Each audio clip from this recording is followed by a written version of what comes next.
and then he drives the car for 9 months, and then like just fights for his life after that. That's this entire period for the last 15 years is him trying to stay alive. So the car gets saved, the house gets saved, everything around him is burnt literally to foundation. This is the story of the will to win. We have an updated name on Michael Jordan's 512 TR. The greatest basketball player of all time, the famous black car, very high mileage car today. It was modified at one point, but that photo of Michael Jordan getting out of that car, it's incredible. I found the VIN, I know where the car is.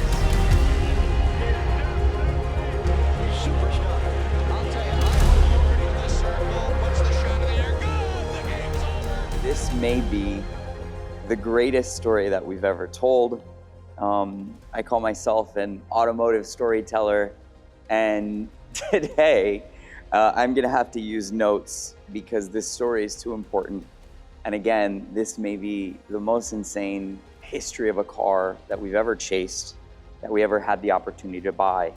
You know, when we talk about Michael Jordan and you think about Michael Jordan today, the cultural impact of Michael Jordan, millions that have still been touched by him, that are still inspired by his story. My kids today, at 3 and 5 years old, know who Michael Jordan is. And I believe the reason that the world is inspired today by Michael Jordan is his magic. The magic of Michael Jordan is his will to win. This story takes so many different turns, but we're gonna have to go back in time and start at February 1992. Michael Jordan, at this point, was probably at the height of his career. Many sports experts say that the 1992-1993 Chicago's Bulls team was maybe the greatest NBA team of all time. This is coming after many years of actually not winning championships. I was a 7, 8-year-old boy, and this here is my exact Jordan jersey. I've kept it ever since. And this was the peak, in many ways, of Michael Jordan's career. He was going on to potentially win 3 championships in a row, and he buys this black Ferrari 512 TR. Now, here's a ticket. This is so cool to me. This is from the 1992 NBA playoff game with Chicago Bulls and the New York Knicks. I believe it was game 5. It was sometime in May. And this photo has become so iconic of Michael Jordan getting out of this black 512 TR. I think it says M Air J on the license plate, and it's outside the arena. And then later on, his personal photographer would photograph him at his home. And he owned this black Ferrari 512 TR until 1995. And I believe it was October of 1995 where he then sold the car. Now, I have, for probably 10 or 12 years, been looking for this car. And about 8 years ago, I built an incredible relationship with a good client of ours. And we always joked that we would find this car, we would discover this car and buy it together. Upon researching this car, listen, this car went dark. It had not been seen publicly. It had not been registered since 2010. And in 2010, it was sold famously at an auction. I believe it sold for like $100,000 or $80,000, so not much at the time. But the car had disappeared. I had chased every direction possible. And during this time, I learned that the car didn't just have one incredible first owner, but its second owner was just as important and just as, the story is just as great. So if you guys have seen the movie Pursuit of Happyness, it was inspired by Chris Gardner and the life story of Chris Gardner. And Chris Gardner is this incredible figure that was, homeless with his son. And if you haven't seen the movie, you have to see the movie. But at one point, Chris Gardner stumbles upon a red Ferrari and asks the guy what he does for a living. And this is a true story. I believe it was a 308, and he sees this red Ferrari, and the guy says he's a stockbroker. So that moment with that Ferrari inspired Chris Gardner to change his life and make something of himself, go into the financial world. And again, this story of the will to win, this sort of manifestation nature and believing that anything is possible, never ever giving up. And Chris Gardner ends up in 1995, purchases this black Ferrari 512 TR from Michael Jordan. once he becomes successful, and famously drove this car for many, many years around Chicago. The cute part of the story is there's a great photo Chris posted of him with a license plate that said not MJ. And fast forward 2010, the car disappears. So if you guys remember and you're fans of the channel, you know that a few years ago, and I don't know the exact date, Sergio will throw some B-roll, we thought that we had found remnants of the car. In our search, I heard a rumor, and we knew the VIN number, we knew the chassis number. In our search, we heard a rumor that the car was with a parts dismantler, and the parts were being sold online. Now, the guys that, it was actually Fur Parts, important brand in the Ferrari world, said they had made a mistake. Somebody had made a mistake. It was not that car. So went down a rabbit hole. It did not work out. And I was actually probably very grateful and happy for that, because that would have been a complete disaster buying what was left of the car. Fast forward, Gabe from our team has a potential lead. And we start talking to this gentleman who's very, I would say, obscure, does not want to send us too many pictures, sends us some teaser photos of what he believes or says is the Michael Jordan 512 TR. And I mean, the excitement over a period of 8 months was incredible. About a month ago, we finally came to a deal.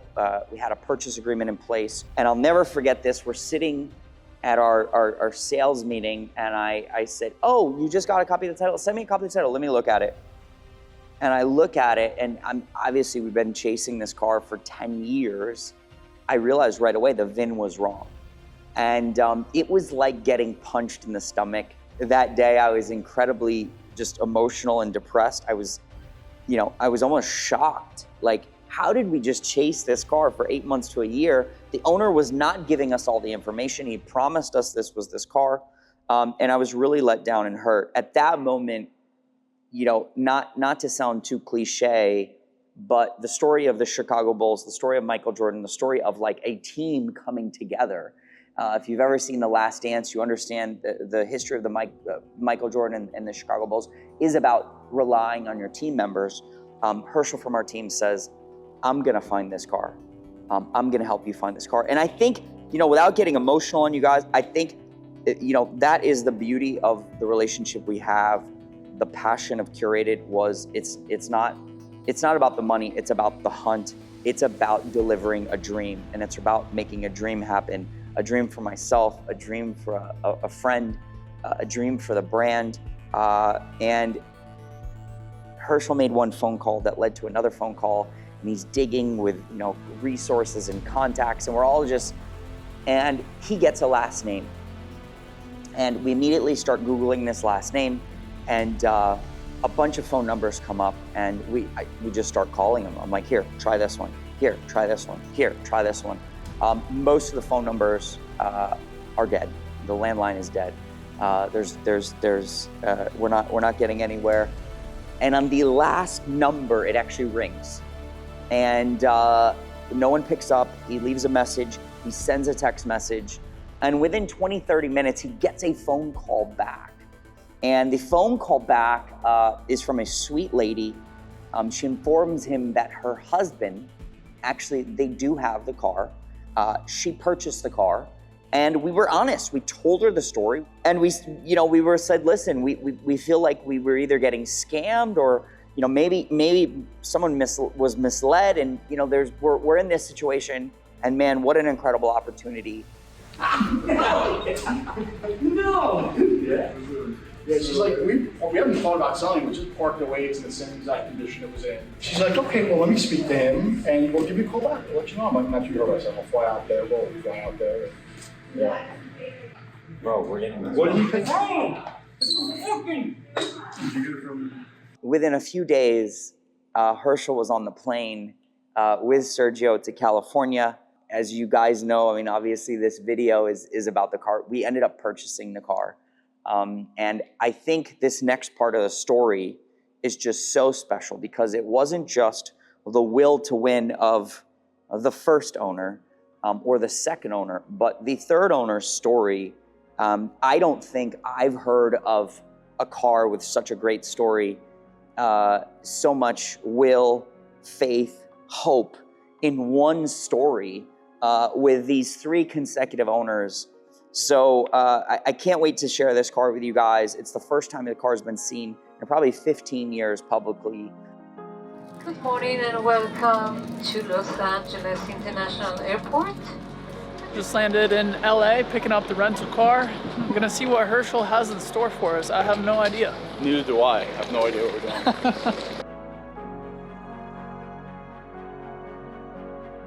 doing. Just about 20 minutes away. The flatbed's there. Cool. Yeah, looks like everything's rolling up the way it should. Yep. Insane. And remember, no photos until next week. Listen, even shit I should post, I forget to post. So you don't have to worry about me. Oh, wow. Sad to see. But, I've kept it under lock and key For 15 years. 15 years.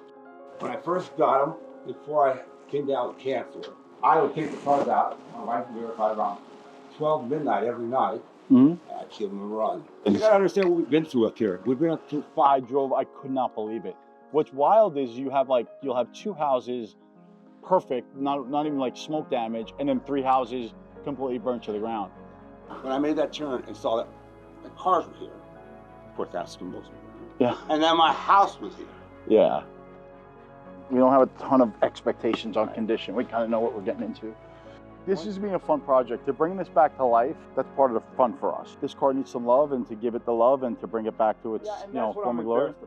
I'll be quite honest. Why are you embarrassed? No, it's sad. You know what? I was fighting for my life. You're standing here, exactly. Don't be embarrassed. You're an inspiration. Yeah. If you just, when you get it done, I might want to drive around the block. I promise you. Yeah, I mean, it's going to be probably 7 months to a year to get the car back from Italy. Don't swirl in that little gray area before the client takes it and you get rid of it. I would love. I promise would you. love that this come on. I promise you. Every couple of months, I'll send you a progress on this car. The Jordan thing is great, but your story is really the important thing. Yeah. You think that story is so great. It's amazing, but that's yeah. But you're standing here, Yeah. 15 years later. Yeah, That's the story. We're gonna finish it, and when we're done, you're gonna drive it. I would love to see that. Done. You have my word. He buys the car, brings it home, enjoys it for about 9 months, and then is told that he has a very rare bone cancer, and they give him just a few years to live. And that's in 2010. This is a passionate guy. He's battled for his life now for the last 15 years. He's a little bit older. He feels it's a young man's game to get the car restored and back to running. To me, that's the story. To me, that's the inspiration, is you have a guy that's passionate, that this car survived along with him fires and the sicknesses that he had, and now he's kind of passing it on to another buyer who's been looking for the car for years. What's going on, dude? Holy shit, dude. What? That was great. Bro, these were 2 of the nicest people you will ever meet in your life. He drives the car for 9 months and then just fights for his life after that. That's this entire period for the last 15 years is him trying to stay alive. He's just this positive, happy, warm guy. He's got this huge house, right? An older home, but really nice house. And every neighbor around him is burnt to the ground. And he's got a ton of vegetation. So his house is this miracle dome, it gets protected. And the car was sitting outside for the fires, and the car's fine. So the car gets saved, the house gets saved, everything around him is burnt literally to foundation. What a story, dude. Incredible story. Yeah. We got, and let's hold each other accountable. I want to make sure this guy's getting pictures and everything. That was more important to him than anything, John. And it was sincere. Really loved the car, Oh my God. Yeah, it was awesome. Wow.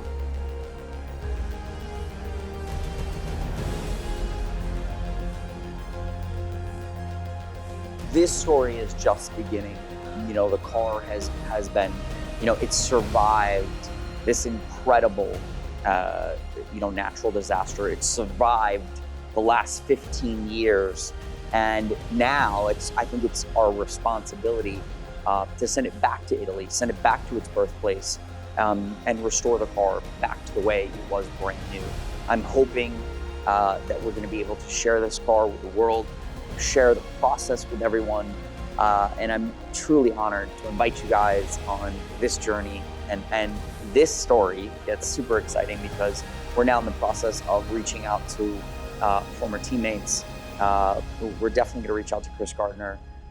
We even have a call into Michael Jordan's family, and we are reaching out to as well the famous photographer who we recently discovered actually lives near here, but he was Michael Jordan's personal photographer for many years. So stay tuned. We have a ton more content coming, and thank you guys so much for sharing your passion with us and allowing us to share our love with you guys.